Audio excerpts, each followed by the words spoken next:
So இப்போ நான் சில தெய்வங்களோட பேர் சொல்கிறேன். இந்த தெய்வங்களை வழங்குறதுனால என்ன மாதிரியான நோய்களை வந்து நம்ம தடுத்துக்கலாம், அவர் அதுலேருந்து வெளியில் வரலாம் அப்படின்றத நீங்கள் சொல்லுங்கள்.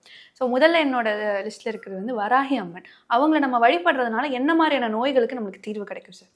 வாராகி அம்மனை பொதுவாகவே இன்றைக்கி நம்ம எல்லாரும் எப்படி பார்க்குறோன்னா, கெட்டதை தடுப்பவர்கள், கெட்டது நடக்காமல் பார்த்துப்பாங்க, அப்படி இப்படின்னு பார்க்குறோம். ஆனால் வாராகி அம்மனுடைய முழு பெயர் மது கைடப வாராகின்னு பேர். அதாவது தேவர்களுக்கும் அசுரர்களுக்கும் கடுமையான யுத்தம் நடந்த போது படைத்தளபதியாக இருந்த அம்மனுடைய இரவு நேர பணி அமிர்தத்தை காயமுற்றவர்களுக்கு கொடுத்து நோயற்ற வாழ்க்கையை அவருக்கு கொடுத்தது தான் வாராகி அம்மனுடைய அடிப்படை வேலை.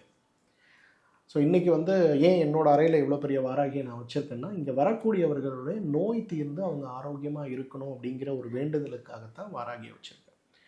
அப்போ உடம்பில் ஏற்படுகின்ற, மனதில் ஏற்படுகின்ற, ஸ்பிரிச்சுவலாக நம்ம சேர்க்கின்ற பாவங்களால் ஏற்படுகின்ற, கர்ம வினைகளால் ஏற்படுகின்ற எல்லா விதமான நோய்களையும் தீர்க்கக்கூடிய சக்தி வந்து வாராகிக்கு உண்டு. வழக்குகளில் வெற்றி பெறுவதற்கு வாராகியை வச்சுக்கிறோம் அப்படின்னு நினைக்கிறோம். வழக்குகளில் வெற்றி பெறுவதற்கு வாராகி கிடையாது. வழக்குகளால் ஏற்படுகின்ற துன்பத்தை நீக்குகின்ற, மனநோயை நீக்குகின்ற சக்தி வந்து வாராகிக்கு உண்டு. அதனால் இன்றைக்கு எந்த நோயில் நீங்கள் வந்து அவதிப்பட்டாலும், தலைவலியாக இருக்கட்டும், உடல் வலியாக இருக்கட்டும், காய்ச்சலாக இருக்கட்டும், புற்றுநோயாக இருக்கட்டும், நீங்கள் வழிபட வேண்டிய தெய்வம் வாராகி.